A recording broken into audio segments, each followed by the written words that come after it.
welcome to The Explainer. Today, we are diving into a totally new way of thinking about confidence, one that's designed specifically for introverts. We're going to explore a framework that completely flips the script, suggesting that your quiet nature isn't something you need to fix, but actually something you can master.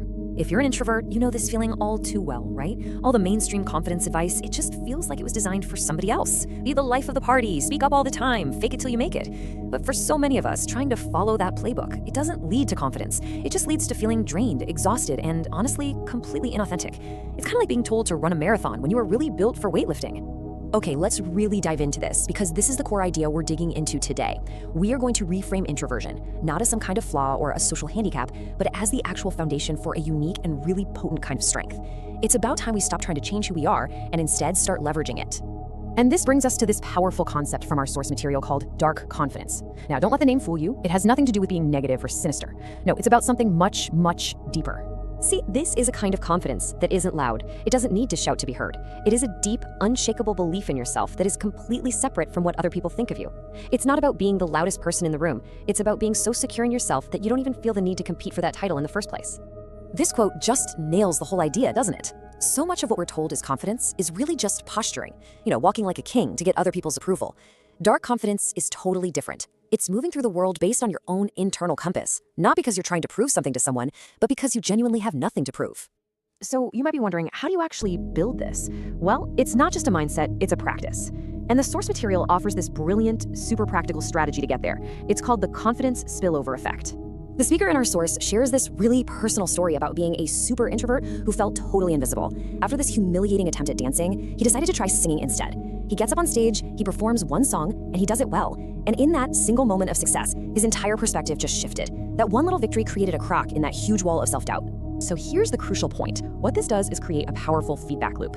You just pick one thing, it could be coding, writing, playing guitar, literally anything. You work at it until you are undeniably good. Then, and this is key, you put it out there. And that feeling of competence, that solid proof that you can achieve mastery in one area, it doesn't just stay in that one box, it starts to spill over, proving to your brain that you are capable, and that belief starts to expand into every other corner of your life.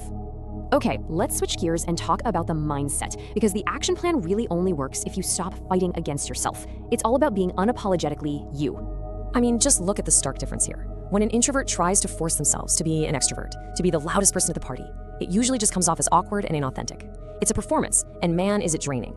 But when an introvert embraces their quiet, thoughtful nature, they project something else entirely, a sense of mystery, of depth, and of genuine power. You see, this internal world of deep thought and observation, it's not a weakness. It is a legitimate superpower, especially in a world that is often way too loud to even think. Trying to be someone you're not just leads to burnout, and it squashes these natural gifts. But embracing who you are allows these strengths to shine, making you more effective and, ironically, way more magnetic to other people. And this brings us to the final and maybe the most powerful reframe of them all. Your quiet nature is not a bug, it's a feature. It is a strategic advantage if you know how to use it. Your tendency to be reserved isn't a weakness at all. It actually creates a really powerful presence. Think about it. In a room full of noise, the quiet person who's just observing everything naturally makes people curious. They start to wonder, what are they thinking? So when you do finally speak, your words carry so much more weight because they haven't been watered down by constant chatter. So the key takeaway here is to start using your quietness strategically. Don't see it as a lack of something to say. See it as a tool for observation and for impact. Listen intently, really understand the dynamics of a conversation, and when you decide to contribute, make it count. Your silence gives your words power. Our source material reminds us that while other people might be processing their thoughts out loud by talking, introverts use solitude and silence to find real clarity.